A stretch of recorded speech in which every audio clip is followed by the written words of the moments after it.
Thank you for coming along with story time with me. I hope you love this book as much as I do. One Hen, How One Small Loan Made a Big Difference. Written by Katie Smith Milway, illustrated by Eugene Fernandez. This is a really cool book, and this group, Citizen Kid, they make some really awesome books. I'll share all the books on the back at the end of the story, but I was very impressed with this. It's a great story to share. This is Kojo. Kojo tugs the knot tight and hoists a bundle of firewood onto his head. Since his father died, he has had to quit school and help his mother collect wood to sell at the market. It is the last load of the day, and he is tired and hungry. Kojo and his mother live in a mud-walled house with an open fire for cooking.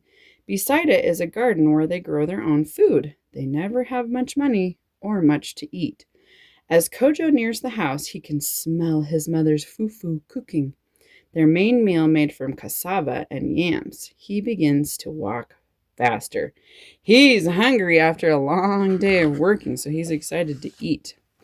Look at all these beautiful colors. So many pretty colors. Ooh, papaya. Have you had papaya before? This is probably a plantain and a mango. This is the loan that Kojo gets. Right here. 1, 2, 3 coins. Kojo and his mother live in a village in the Ashanti region of Ghana. None of the 20 families in the village have very much money, but they do have a good idea. Each family promises to save a bit of money so that one family can borrow all the savings to buy something important. The Achepong family is first to borrow the money. They use it to buy 2 cartloads of fruit, which they sell for a profit at the market. When they pay back the loan, the Duodo family borrows the money to buy a second-hand sewing machine. Here's the sewing machine. They plan to turn the cloth they weave into shirts and dresses to sell. One day, it is Kojo's mother's turn. She uses the loan to buy a cart. Here's her cart. So she can carry more firewood to market. She also hopes to rent the cart to people who need transport. There are a few coins left over. Kojo asks if he can have them to buy something for himself. He has a good idea, too. Here's your clue. And the name of the book. That's a clue, too. This is the hen that Kojo buys with the loan he got. See all the little hens? Kojo's idea is to buy a hen. He and his mother will eat some of the eggs it lays and sell the rest at the market. There's a farmer in a neighboring village with many hens, and Kojo will ask to buy one. It takes Kojo 2 hours to walk to the chicken farm. By the time he arrives, he is hot and dusty. He wonders how he will know which hen to choose. There are so many. Kojo tries to look over all the chickens. A white one pecks the ground near his foot. Should he choose this hen? A speckled one flaps her wings and clucks. Perhaps she is the one. All at once, Kojo spies a plump brown hen with a bright red comb sitting in her nest and puffing out her feathers. She looks as if she would enjoy laying eggs. Now he doesn't have to think. He knows in his heart that she is the one. See, he's carrying her on her head. On his head. That's how they carry things. They don't have backpacks. They put them on their head. Kojo pays for the brown hen and puts her in a wicker basket. He gently covers the hen with a cloth and lifts the basket onto his head. As he walks home, he dreams about the future, and he sees a lot of eggs in it. Eggs to eat, and, if he is lucky, eggs that he can sell to buy more hens. That night, he puts the basket with the hen beside his bed mat to keep it safe. The hen gets to sleep with him in the same room. Oh, more colors. This is the market.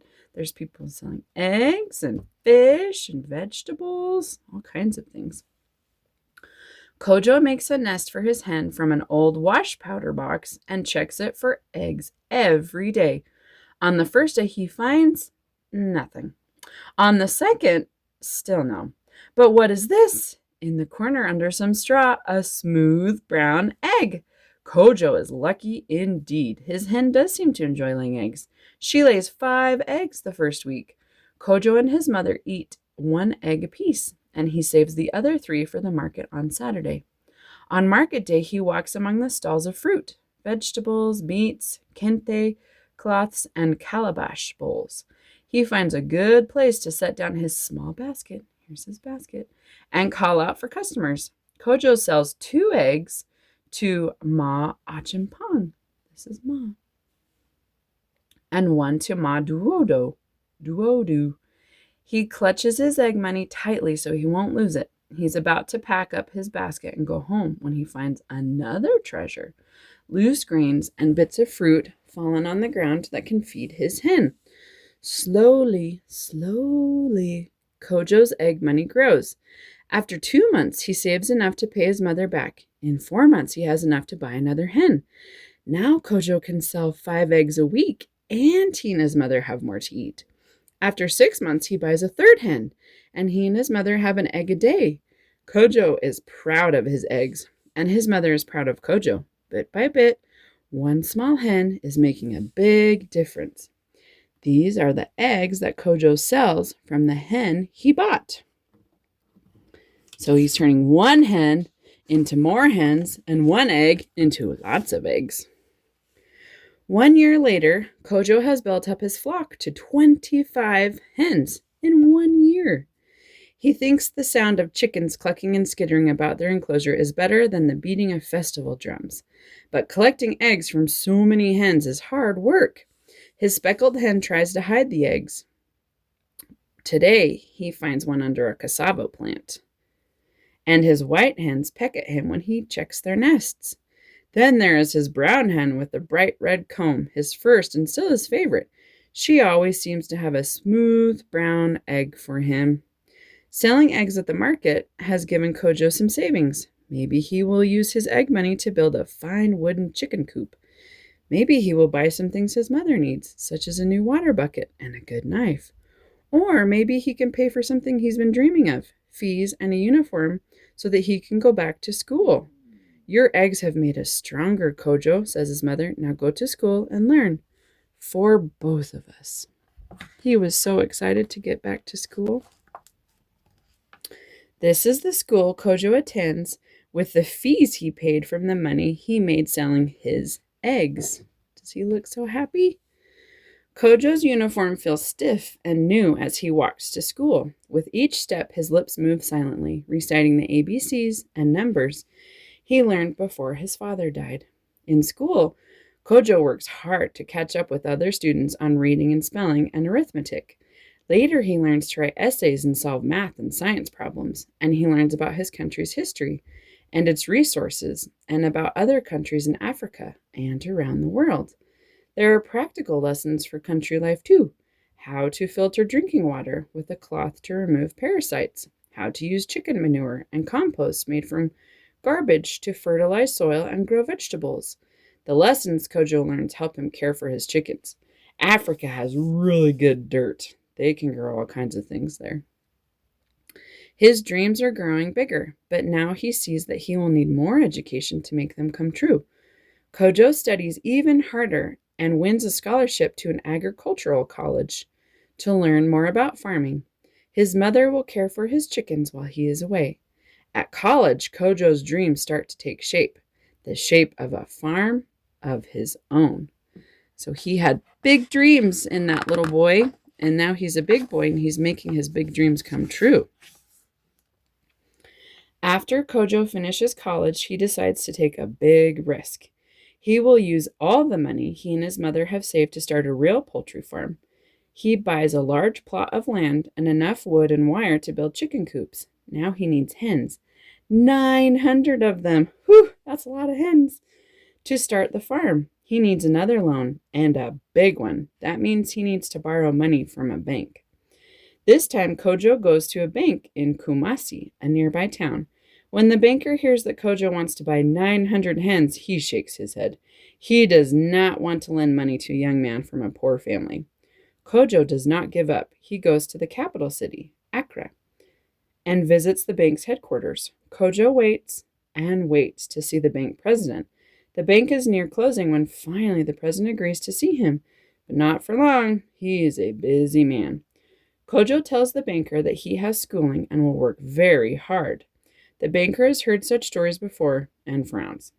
Then Kojo tells him about the small loan and the brown hen and the egg money he has used to build his flock. The banker sits back in his chair. He taps his fingers together. This is not a story he hears every day. He smiles and nods. Kojo will get his loan. The banker and Kojo shake hands. Back home, Kojo buys his hens. Soon there will be eggs, so many eggs that he will need helpers to collect them all. This is the farm that Kojo builds using the lessons he learned at college and a loan from a bank. See, this is when they shake hands. The banker says, "Yes, I will give you a loan. Yes, you can buy 900 hens." This is the family Kojo raises on the farm he built with money he made.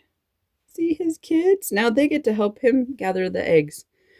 Kojo's hens are good layers. There are more than enough eggs for his village, so he travels to Kumasi to sell to the shopkeepers there. One shopkeeper is called Kwasi. Kojo knows him well. This man grew up in the same village that Kojo's father did and was his good friend. Kojo always goes to Kwasi's shop last and sometimes stays for supper. He likes to hear stories about his father, and he likes the peanut stew and palm oil soup that Kwasi's daughter makes. Her name is Amma, and she is a teacher. She has many stories about boys just like Kojo once was. Boys who want to learn and who have big dreams. Kojo loves these stories, and he visits more and more often. He wishes he could hear Amma's stories every day. One day, he asks if she will be his wife. Amma is proud to marry Kojo and join him on the farm. Soon, Kojo and Amma are to be parents. As the years go by, they have 3 boys. 1, 2, 3. And 2 girls. 1, 2. All strong and clever. With the money from Kojo's eggs, they build a bigger house of cinder blocks and stucco. Kojo's mother comes to live with them and tend the garden. She will never have to sell firewood again. Here she is. Before long, many people are working on Kojo's farm. Men come to feed the chickens and clean the coops. Women collect the eggs and pack them in boxes. Still, other workers drive the eggs to markets in Kumasi and Accra. The workers have families. In all, 120 people depend on the wages from Kojo's farm. Families like the Odonkors have enough food to eat and money for their children's school fees. Ma Odonkor can buy medicine when her daughter Adika falls ill. Pa Odonkor can rebuild the walls of their mud home with cinder blocks and buy wood-stamped adinkra cloths for special occasions. The workers on Kojo's farm can even afford livestock of their own. Some families buy a goat, others a sheep, and some start with 1 brown hen. These are the people Kojo hires to work on the farm he built. 120 people he's helping to pay. That's a lot of employees. Those are people who work for him. Kojo's farm is now the largest in Ghana, and his town has grown too. Some people come to find jobs on the farm and build homes for their families. Others come to the town to open shops and sell wares to the workers. One day, as Kojo tallies the accounts, he hears a knock at the door. Adika Odonkor, all grown up now, is there. She greets Kojo and then holds out a small sack of coins. She tells Kojo that she has saved her wages. With just a bit more, she says she could buy a mechanical grain mill and start a small business helping families turn their grain into flour. Would it be possible to have a small loan? Kojo knows Adika's family well. They have worked on the farm many years. He likes this idea, but he makes Adika promise that one day she will loan money to another family. Adika agrees, and bit by bit, as one person helps another, the lives of many families in the town improve, and so do the lives of their children. More children have enough to eat, more children go to school, and more children are healthy. This is the town that grows as Kojo sells his eggs and pays his workers. Look at all these happy faces. Children playing at school. He has yummy food to eat. This is when he's talking to Adika for her loan to be able to make flour. As the years pass, Kojo's poultry farm becomes the largest in all of West Africa. He is older now and a proud grandfather. His grandchildren visit often and help collect eggs. Where will this one go? They ask. And that one? To Bamako in Mali, Kojo replies, or to Ouagadougou in Burkina Faso. Kojo's workers pack thousands of eggs a day, and Kojo feels proud each time an egg truck pulls away to take food to families in neighboring countries. By now, Kojo has paid many taxes to the government of Ghana. So have his workers and the shopkeepers who sell his eggs. The government uses the tax money to build roads, schools, and health clinics across the country. It uses the money to improve the port at Accra, where ships from many countries come to trade. One more egg truck drives away, and Kojo looks down at his youngest grandson. The next time the boy asks Kojo where an egg will go, Kojo will say, "To your future, child." This is Mali and Burkina Faso and Ghana, and this is the country of Africa. This is the country that grows as businesses like Kojo's and Adika's prosper. That means as they grow and get bigger and better. This is the way that one young boy named Kojo, with one small loan to buy one brown hen, eventually changed the lives of his family, his community, his town, and his country. It all started with a good idea, a small loan that made it come true. It all started with one hen. And it all started with one small loan to buy one brown hen. This is based on a real story. This is a real Kojo. This is the story of Kwabena Darko, a real boy from Ghana's Ashanti region who really did lose his father and have to help his mother support his family. Kwabena was born to poor parents who lived in a small town not far from Kumasi in central Ghana. He lost his father at an early age and had to start buying and selling things to pay for his school fees and help his family. Sometimes Kwabena's family did not know where their next meal would come from. Kwabena's mother remarried. Her new husband received a gift of 100 chicks from a missionary, and Kwabena raised them and sold their eggs. He won a scholarship to study poultry science at college in Israel and returned to Ghana to hone his farming skills. In 1966, he invested his life savings, less than $1,000, in land and chickens. Like Kojo, he needed a loan, and he too had to struggle to convince the bank to lend him money.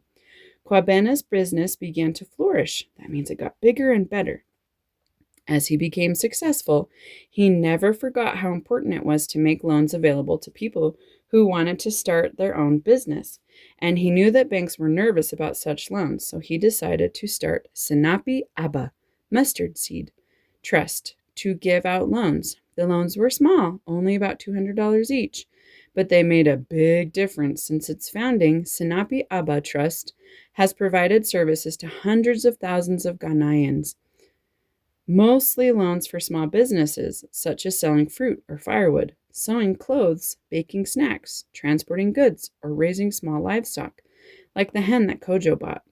For many years, a loan from Sinapi Aba was made to a group of people. Each member received a small amount of money, used it to make more money, and then paid it back. The whole group ensured that the loan was repaid each time. About 3/4 of the people who received loans were women like Kojo's mother. Sinapi Aba became part of the global microfinance network Opportunity International, and Kwabena served on its board of directors. Today, Sinapi Aba is an independent savings and loan company. I often tell people that when I was young and struggling, somebody gave me a chance, says Kwabena. All I want to do now is to be part of something that gives young people the same break I received. Isn't that so cool? One hen turned into so many good things. And this is talking about what you can do to help.